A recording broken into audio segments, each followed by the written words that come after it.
Merci beaucoup, Hadi. Donc, je m'appelle Marielle Ndiaye, africaine du Sénégal. Communauté, sans pour autant être connue, reconnue ou célébrée. Et on aimerait, à travers les géantes invisibles, insuffler cette dynamique au niveau des mouvements africains, c'est-à-dire vous pousser à célébrer des femmes qui sont dans vos mouvements, mais également et surtout vous pousser à demander aux autres de nominer des femmes impactantes, des femmes qui ont des histoires inspirantes pour vraiment ce changement social tant voulu.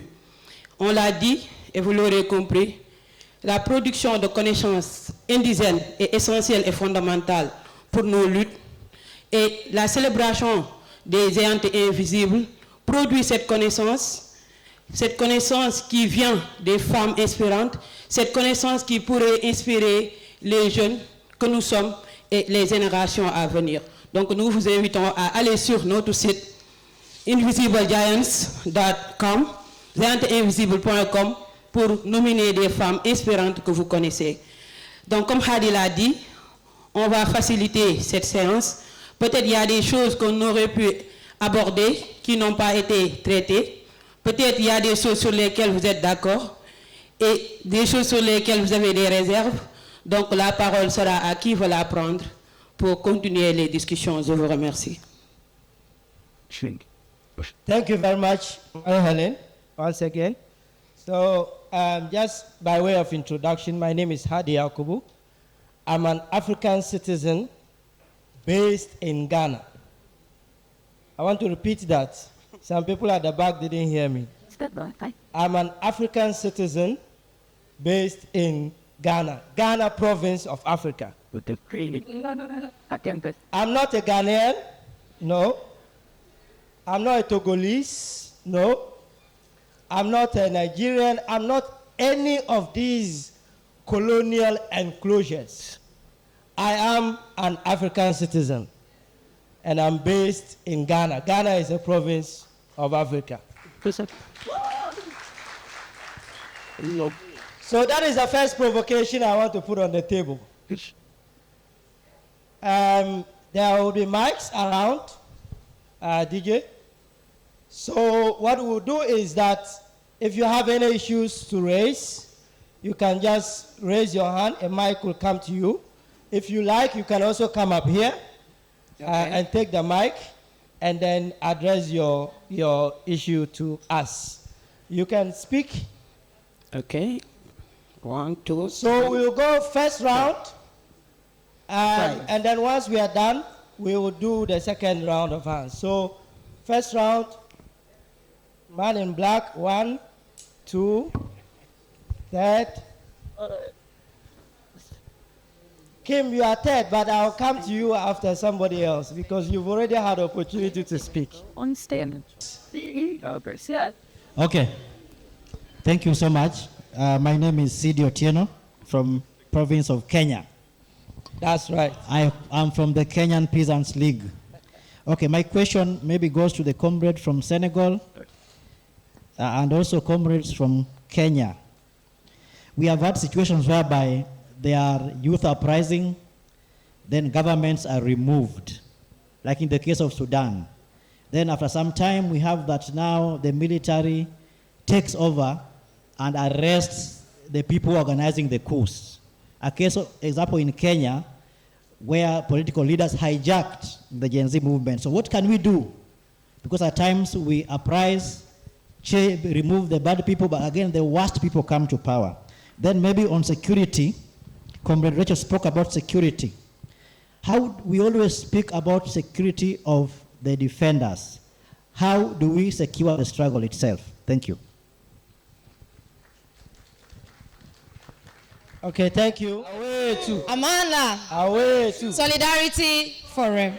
When I say solidarity, you say forever. Solidarity. Forever. Solidarity. Forever. A people united can never be defeated. A people united can never be defeated. Thank you so much. My name is 𝗕𝗿𝗿𝗂𝗁. I'm an African citizen from, I live in Nigeria. So thank you so much, everyone. I think Hadi took it straight from my heart when you told us to introduce ourselves this way, that I'm an African citizen and this is where I am based. And mine is not a question, it's just a short charge for all of us, even as we have come together.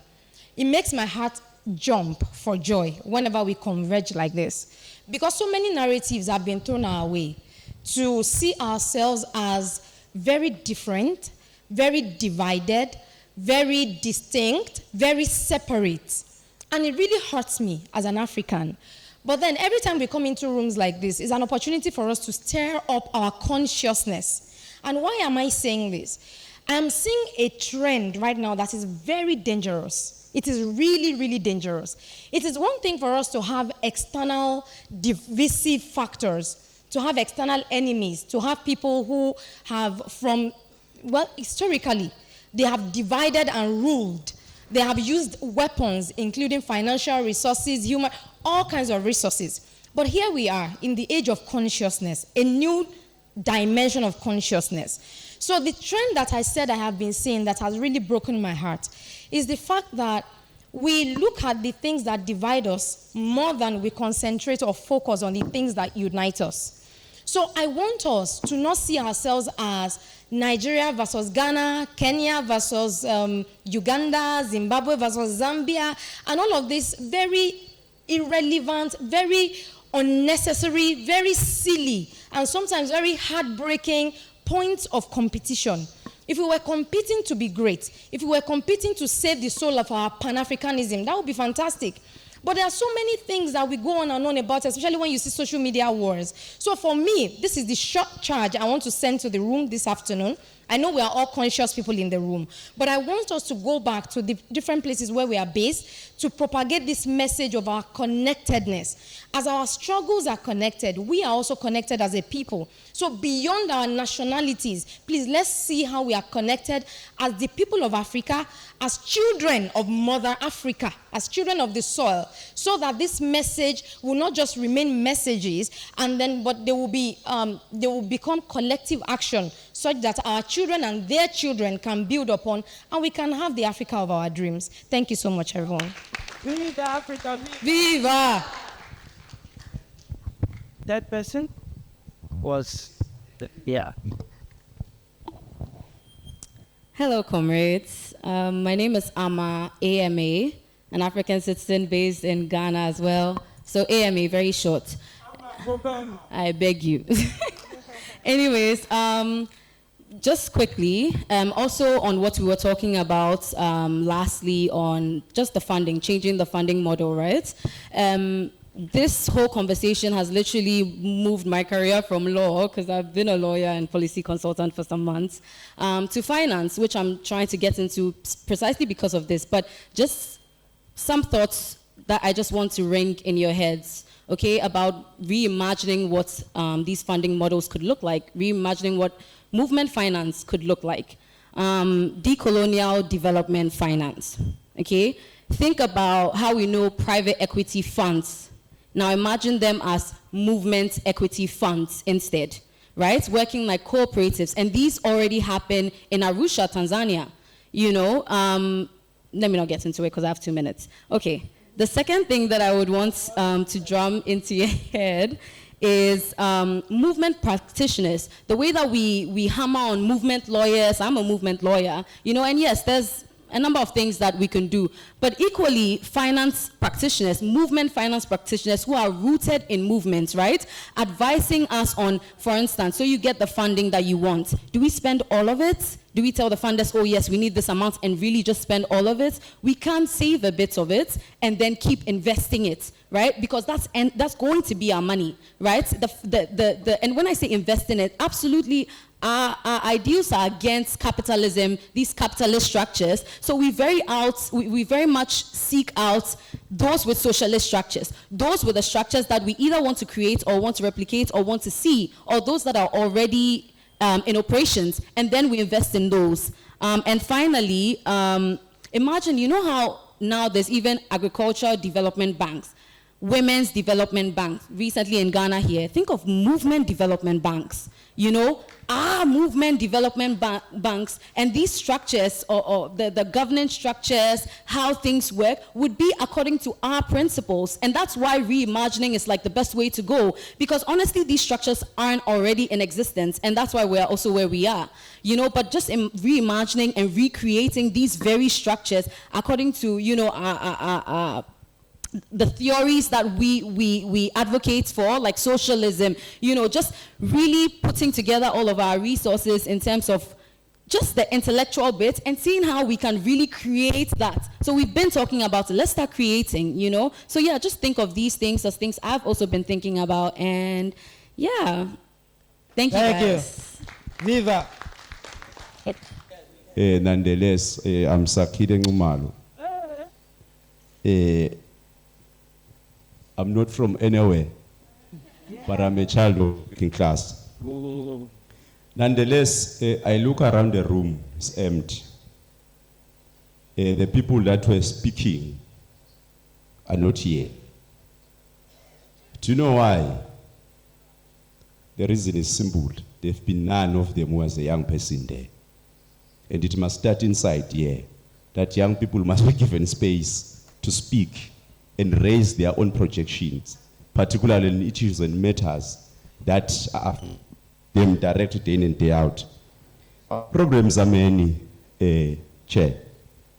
One of the most fascinating problems that we are going to be facing as the social movement, we are still yet failing to have a language that is going to unite us and be able, wherever we are, we speak one and the same language and we are able to hear each other. It's a problem. The 4 languages that are translated to here in this Baraza are languages of the West. The curriculum that are given unto us, particularly as people of Africa, that seeks to change the interrelation and also the economic trajectory that we are in, you find that it's a capitalist in its essence. Therefore, whatsoever education that is consumed by young people in this whole of African continent, it's contradictory to the final outcome that we want to achieve as social movement, even ourselves. We must talk to the issue of having an alternative curriculum education that can also resonate, particularly with Africans, in relation of the economic emancipation. There is another challenge that I know that I have 2 minutes and I've been able to time myself. Another challenge that I think we're also facing, particularly as Africans, as much as we may wish to change many things, as long as the means of production are not in our hands, we are going to be facing the challenges that we are facing day in and day out, because the one that owns the means of production decide what is going to happen in the superstructure. The superstructure itself is the issue of education, the issue of all the things that you may mention in the superstructure are literally detected by the person that controls the means of production. The democracy that try to advance towards is always going to be antagonistic because of that element, because the means of production are not within ourselves. Lastly, Chair, one last thing that have now opened our minds, because I have been debating about it long time ago. There is a challenge now. You find that we have been funded before by donors from the West, and they've literally infiltrated the social movements all these years. And now, because they want to change the political dynamics, particularly in the spectrum and across, they decided to pull out so that they leave us in disarray. So now we are in a problem because of a problem that we have allowed it as social movement, where the forces of the global north came and supported us as they trying to support us. That are infiltrating the social movement. Now they've decided what to pull off. And we must be able to go back to the drawing board and find a way of how we're going to find ourselves from our grassroots perspective. And that is going to assist our social movement to go back to its organic. Thank you very much. Thank you. Hello, everyone. My name is Cass, full name 𝗕𝗿𝗇. I am an archivist from Malawi. And on 6 July 2025, which is our Independence Day, I will be making a journey on foot and by hitchhike from Malawi to Egypt to raise awareness on mental health and to promote Pan-African free movement, which brings me to my provocation and supposed question. We've talked a lot about building a better narrative for Africa and defeating the sort of Western or global imposed narrative about us. I am from one of the smallest countries in Africa. On the map, it doesn't even fit the nail of my pinky here. You know, so my question is, what are we doing to promote positive narratives to each other, right? We might look at it as at a more macro level to say, no, let us make sure that we tell better stories of Africa to the world, but are we telling these stories to each other? Are we making our stories accessible to each other? Most of the times when someone asks me, you know, you're from Malawi, usually I hear it's got to do something about corruption, something about the president dying, something about some looting that happened somewhere, and something about Shepherd Bushiri, you know, about Prophet Bushiri, or something like that, you know, when at the end of the day, we should, as activists, as artivists, as content creators for change, should be taking initiative in saturating the algorithm, the digital algorithm, with more positive stories about each other. We should be able to say one thing that we like about every African country. We should be able to tell one fun fact about every African country. And so my question is, what are we doing to connect with each other, to harmonize and synchronize our content, and to tell more positive stories to each other, about each other, and then to the world? I, for one, am planning to take this work because I want to tell stories about the real Africa. I want to go into there and tell stories about Sudan beyond the war, about Ethiopia beyond hunger, about Malawi beyond corruption, Kenya beyond all of the Al-Shabaab things that we've been hearing, you know, about Uganda beyond all of the sort of landlocked cultural and ethnic enclosing that's been happening, because Africa is more than the narrative that BBC tells us. If we took the narrative of BBC Africa, then Africa would just be 5 countries, and we know what those 5 countries are. So my final provocation and my closing statement: what are we doing to go the distance, literally or proverbially, to tell better stories of Africa to each other? What are we doing to tell alternative stories? Quelqu'un m'a dit tout à l'heure qu'il n'entend des questions en anglais. Les francophones, les arabisants, vous en faites partie, hein? Vous pouvez poser vos questions. On va prendre Fire Rose et 𝗕𝗿𝗇. Marie-Hélène? Oui. Yeah, can I take the last one from Kim? She raised her hand. Then you take over from here. Fire has already taken the micro. Oh, yeah. After her, we can take her. Yeah. Real quickly, I've been before you before. I don't want to take a lot of my time because I want my granddaughter to speak to you. But when I was telling the story of Kumba, I did not tell you that the reason why they invited us to Mali, because when we were taken from our homeland, the people left behind did not know what happened to us. So we were called the lost ones. Those of us who were taken to the Caribbean and America, we were called the lost ones, and we are still lost. And I come to you today to remind us that when the enemy, I wrote this rap, I'm not going to say it, I'm just going to take a few verses from it. When the enemy is within, we cannot win. White supremacy must end. The caste system must end. Carter G. Woodson wrote in The Miseducation of the Negro, it's not the lynching of the neck, but the lynching of the mind is the greatest danger of our time.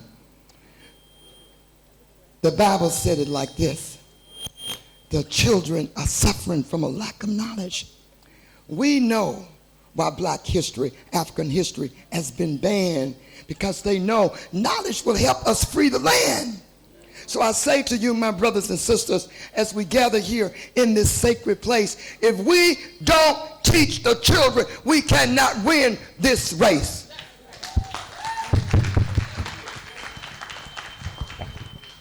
Yeah. What? Shout out to Mama Fire Rose. So my statement is in reference to the panel that happened right before us. Our organization is the Teaching Artists Institute, and we are what you call social entrepreneurial. There aren't any funders that are interested in empowering Black people in the diaspora, wherever they may be, the Caribbean, the US, Brazil, and Europe, to build local movements or to work with Africa directly. They're usually, from what I've seen, very interested in working with pre-selected university students from the upper echelon of Princeton and Yale. These are people that have been groomed for generations to facilitate this dialogue between global African people. And our organization, as artists and culture workers, we're from the grassroots. So we had no choice but to be cooperative, to live cooperatively, to be entrepreneurial. And so I want to add that to the list that they had in the last panel about what we can imagine about resourcing the movement.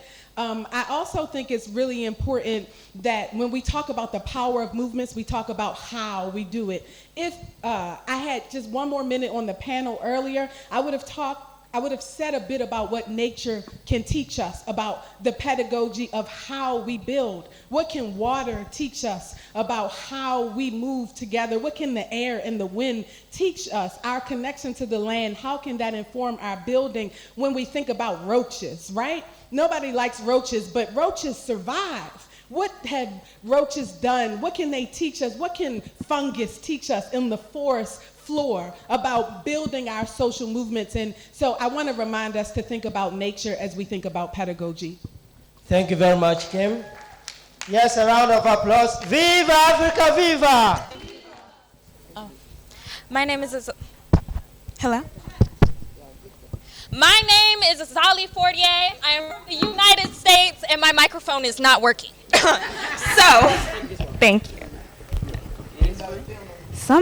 Yes, thank you. I really wanted to take this back to how we said that we should try to reconsider how we're funding our movements. Maybe we should have a movement that is not funded. Maybe, I know it's a little hilarious, but if we take away this as a factor in our planning, it makes things a lot easier, because through that, we get to bridge these connections. If I have something and you need something, you can lean on me to get it, and vice versa. If you're having an event and I have the tables, I'll bring the tables if you bring the chairs. If we don't have the tables and the chairs, we'll sit on pillows on the floor and we'll converse. And there's a beauty in that, to be able to sit and tell each other, this is who we are. And a bigger part of that, of creating a sustainable movement, is to know who each other are. But I cannot know you unless you tell me who you are, because the only person who can ever tell you who they are is themselves. You cannot define me, because I am the only one who can define myself. And by accepting these narratives that the world has placed on us and enforcing them on each other, we have lost ourselves. And you are my sister, you are my brother, but I do not know you. But I can learn you, and I want to. And this is how we begin that process, by taking out the factors that lead us to not consider each other. An organization, a movement that can be sustained, plans for everyone. If you're disabled in any fashion, I have a plan for you. I have resources for you. I have made a way for you. If you have language barriers, I have made a way for you. I have translations for you. I speak your language so you can understand me. I meet you where you are and you meet me where we are. That's how a movement can really work, focusing on the grassroots. Earlier we mentioned turning away from how we used to organizing. And I can definitely say that I personally agree with that ideology, that we should do that, because it's too predictable. They know our patterns. They've seen it. They don't let us study our history because they're too busy studying it. That's right. So let's be very clear. But I really like this term of this double frame movement, where you are creating an internal and an external. Thank you. Yes. Tell me that. Okay. Thank you so much. I am near 𝗕𝗿𝗿𝗶𝗹, but then my fellow comrades know me as a Field Marshal 𝗕𝗿. It's interesting, the conversations we had today, but then one thing is very clear. And it's obvious, we as activists and revolutionaries, We usually confuse the two terms together. That is organization and mobilization. So to loosely define mobilization, we could say it's a spontaneous reaction to perceived social injustice. So something happens, we are all angry about it, we shout, "Choboy, choboy," we hit the streets, we make a lot of noise, at the end of the day we go back home and it's business as usual. Nothing significantly changes. As compared to organization. Organization is when a group of people identify specific objectives, commit all their resources, time, energy, finance, yes, towards the obtaining of those objectives, and we do nothing else until those objectives are met. That is organization. Based on these definitions, I'm sure all of us in this room are concerned with organization, yes? If that is so, our next line of action will be to identify our objectives. And the objective here is power. Now, power decides everything, according to Nkrumah. He says we should seek first the political kingdom, and every other thing shall be added unto us. There were several concerns that have been raised, that usually we get out a set of government administration out, and then we bring in a more corrupt government in there. It's only because we've only been focusing on mobilization as compared to organization. Then again comes the issue of funding. In fact, when you're organized, you would find the resources to get this done. Imagine 1 million people were organized, and every Friday at 1 p.m., each of those 1 million people gave out $1. That's $1 million every Friday at 1 p.m. That is the power of organization. So funding will not even become an issue once we organized. But because we keep focusing on mobilization, time and time again, we keep finding ourselves in the same problems. And it's just recurrent. Now, there's another issue that has not been mentioned in all of these conversations. And I'd make an excuse for all of us that probably is the first day, so maybe in the coming days we'll get to deal with it. But let me just let this cut out of the bag. In all of our discussions, nobody has mentioned anything about the armed struggle. Take a second to let it sink in. Why are we shying away from that conversation of armed struggle? Now, think of how many military bases we have scattered across the continent. Do we for a second think we're going to negotiate or try to persuade them with words to fold up all those 30 seconds to end. Okay. Right. Yes. So then the question of the armed struggle. Why are we shying away from the armed struggle? Like I said, the many military bases that we have, foreign military bases, are not going to just pack up and leave only because we said so. Now, if you look at the nature of our protests, right? We only go there with our voices, our placards, and that's a message. But there's always the establishment that comes to us or comes against us with arms, ammunition, live ammunition.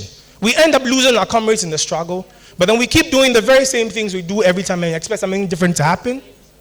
Nkrumah has told us that the final stage of our struggle has entered the armed struggle. And we cannot have these conversations without addressing that elephant in the room. But mind us, as we eat and drink and stay comfortable in these rooms, there are people out there who are living the revolution. Thank you very much. Thank you, brother. Who's next? Yes. I'm 𝗕cie𝗃𝗁𝗶𝗹. Yes, I'm 𝗕cie𝗃𝗁𝗶𝗹 from DRC. What I would say in French, in English is very important. When you talk about young people, I've just 20 years. I get involved at 12 years old, and I'm here today because you give young people space to be sure that they can make move. And now you can put your mic, because I will speak in French to be more comfortable, from DRC. And quand j'ai commencé mon engagement à 12 ans, tout ce que je voulais, c'était de faire quelque chose de nouveau. C'était de me battre contre les inégalités. Je n'ai jamais compris pourquoi il y avait autant de souffrances dans mon pays, la RDC, mais aussi dans le reste du continent. Et tout ce que je voulais au départ, à 12 ans, c'était de parler de ce qui se passait. C'était que les jeunes se révoltent. C'était qu'on arrive à faire changer les choses, arrêter les punitions corporelles à l'école, ou encore être traité de jeunes filles qui ne pouvaient pas faire les sciences, mathématiques, physiques, par exemple. Et moi, ce que je ne comprends pas et que j'essaie de comprendre, c'est comment on aide cette jeune génération qui commence à 12 ans comme moi, ou un peu plus tard, à savoir où elle va dans son engagement et dans son combat.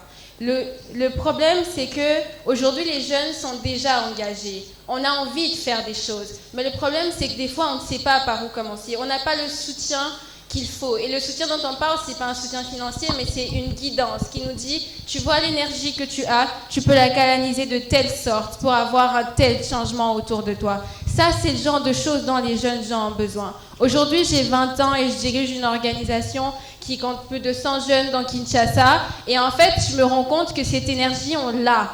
Et moi, aujourd'hui, en participant à des événements comme celui-ci, je peux retransmettre. Maintenant, il faut qu'aujourd'hui, toutes les expériences ici, tous vos vécus en tant que mouvement puissent nous aider, nous, à canaliser de manière positive notre énergie pour faire bouger les choses. Merci. Merci beaucoup.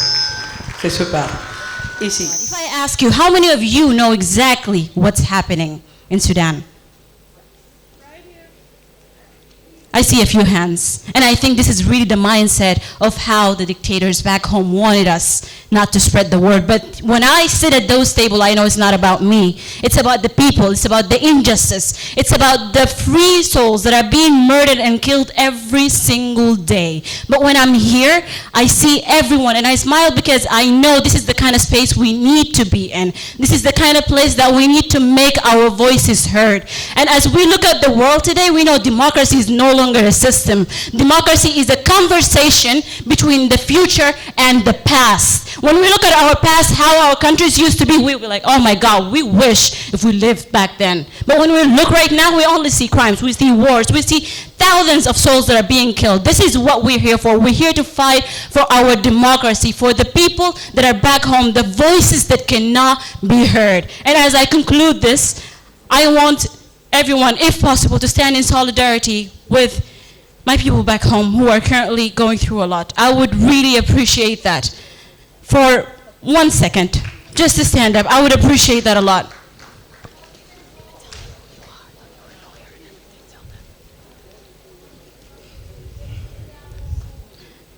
Thank you so much.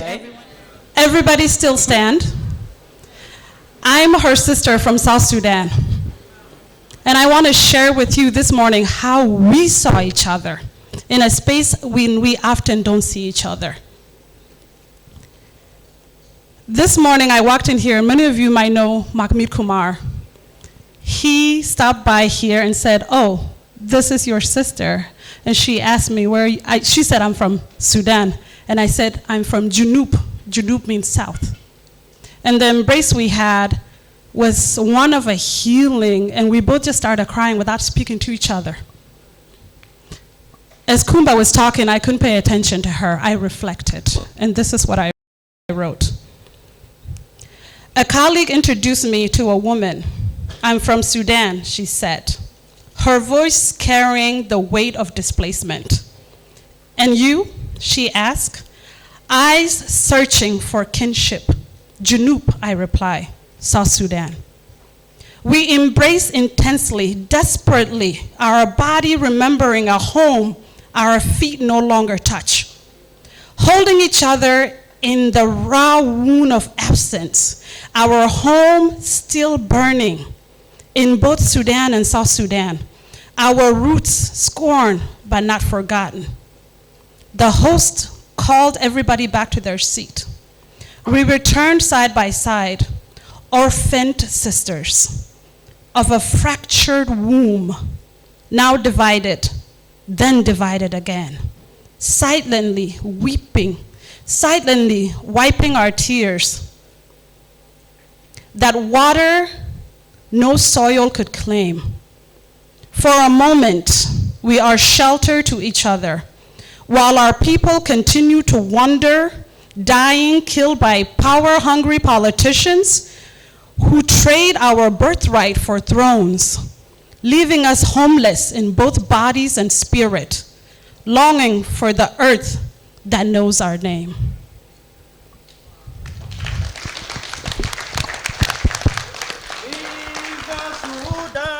Viva!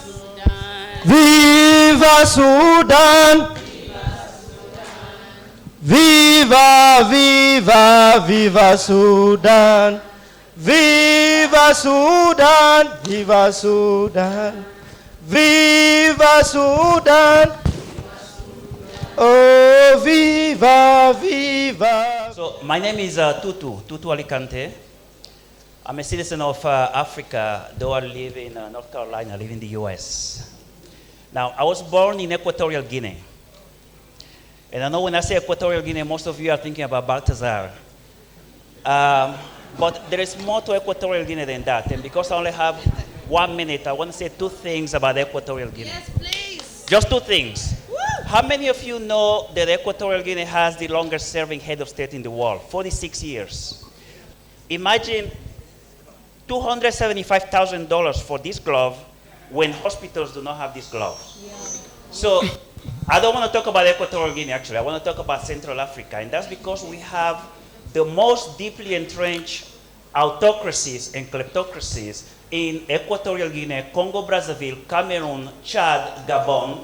The president of Gabon just won elections today by 90% of the votes. We're having elections in Congo next year. We're having elections in Equatorial Guinea next year. So my plea is those of us here from Chad, Cameroon, Congo, Brazza, it is important that we get together and talk. And then it is important for us to present to this group over here one concrete thing that we want them to do so that we can get rid of these kleptocrats. Merci beaucoup. Merci. Bonjour tout le monde, je m'appelle Emmanuel Zizou, je viens du Tchad et j'ai été profondément touché par la réaction des uns et des autres. J'ai tellement de choses à dire mais le temps est très court, alors je vais le résumer. Moi c'est la solidarité. La solidarité entre les mouvements sociaux, la solidarité entre les Africains de façon générale, parce que le mot panafricanisme même aujourd'hui, on l'a laissé à des gens qui en font un fonds de commerce. Et donc aujourd'hui, je suis très touché par mes sœurs du Soudan. Tout à l'heure, j'étais ému, j'ai presque versé des larmes parce que il se trouve que mon pays est impliqué dans cette guerre, ce qui se passe au Soudan. Et moi, je suis très, très touché par ce qui se passe au Soudan, parce que c'est un régime que je combats toute ma vie. Et donc, je suis très solidaire avec le Soudan. Et en même temps aussi, mon pays a accueilli des milliers de Soudanais, aussi sur le sol, ce qui est déjà une bonne chose. Mais au-delà aussi des guerres, en tant qu'activistes, en tant que leader de société, nous devons également être solidaires entre nous-mêmes, savoir ce qui se passe dans d'autres pays. Aujourd'hui, le Tchad, le Soudan, il y a aussi la RCA. Est-ce qu'il y a un activiste de la RCA ici? Ces pays traversent des défis majeurs, mais sont dans des zones cachées, que les gens ne connaissent pas les réalités. Si je vous parle du Tchad, peut-être que j'ai fait même 2 heures ici, il y a des choses que vous n'avez peut-être jamais entendues. On aura le temps d'en parler. Merci beaucoup. Merci. La 4e personne, c'était... Okay, my name is 𝗕𝗿 Langwa, an African living in Cameroon. Thank you. There was a comrade who mentioned Cameroon, and I don't want to get started. Cameroon, for me, seems like a forgotten war. We have a 90-plus president who is still going to be the president this year because we have presidential elections. Quite unfortunate. But that is not what it is for me. What I'm trying to talk about, or what I would like to talk about briefly, is just something that most of the comrades said, or at least that I got out of the conversations, especially our comrade who was talking in French from Senegal. And he mentioned something: we need to have an agenda. We need to know what it is that we are pushing forward. Now we're doing a lot of things. There's Africans Rising. You know, we do movement building, we do Pan-African solidarity, we do all of these things. And then there's other beautiful movements doing so many amazing things around the continent. But I think that the purpose for a gathering like this, when we're talking about the power of movements, is for us to identify that power, the power that we have as movements. And I think that that's what we should get out of here, knowing what our agenda is and how we're going to push that forward. Thank you so much. Thank you. Thank you, 𝗕𝗿. And the last one. Thank you for the opportunity. I think this meeting is a historic one, and I want all of us to clap for the organizers, and I'll tell you why. Here we are, where the movement started when they talked about the Black Star. They talked about the independence of Ghana being meaningless until it is linked with the total liberation of the African continent. And we are here sitting in the middle of the earth, here, if you don't do the meridian passes through here, and we are deciding on the star of Africa. We need to come together. We are talking about something, we talk about borders, but 54 men, you see, they were talking about their presidents, 54 men and women need to be pressurized by these voices of emancipation to accept what we want. They are just 54. But they don't go through the borders with pain. They can go everywhere they want with your tax resources. They can fly everywhere they want to go, and they'll go there and then have their talk in their gentleman's way. They can't speak to themselves like we are doing here. They have to be gentlemen. When they see the other hurting their children, they cannot talk about it. But it takes all of you here. These are the voices of emancipation. There's a story with the emancipation voices. Here it starts with a cave, the Central African voices of emancipation. We're all in a cave, we're colonized, we're suppressed.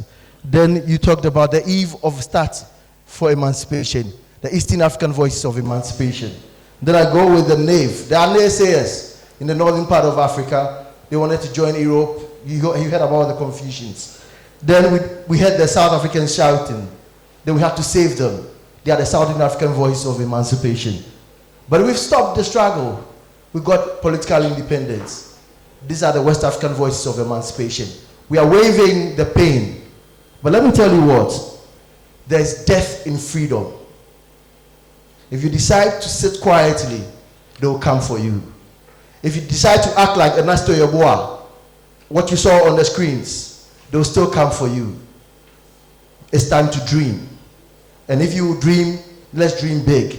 The big voice of emancipation has met in the center of Africa. Let's decide that we will make noise and move them to accept. Merci beaucoup. Merci. So thank you all very much. I'll hand over to Pumi. But not before. 𝗕𝗿𝗿𝗶𝗹!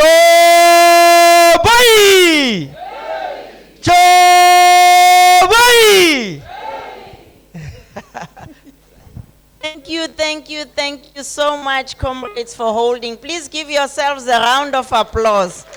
We need more of the open mic. But comrades, let's not fall in the crisis of the left. We have to push ourselves to think about strategies. We have to push ourselves when we get to that moment of action, that the strategies that have been put in the place are strengthened by how we take the mark. Because we are good in protest, we are good in saying what's wrong, we are good in saying that one is to blame, but we are weak in saying this is how we are going to change that. So let's push ourselves, comrades. Give yourself a round of applause. It's good to see the room is still full. Thank you, thank you.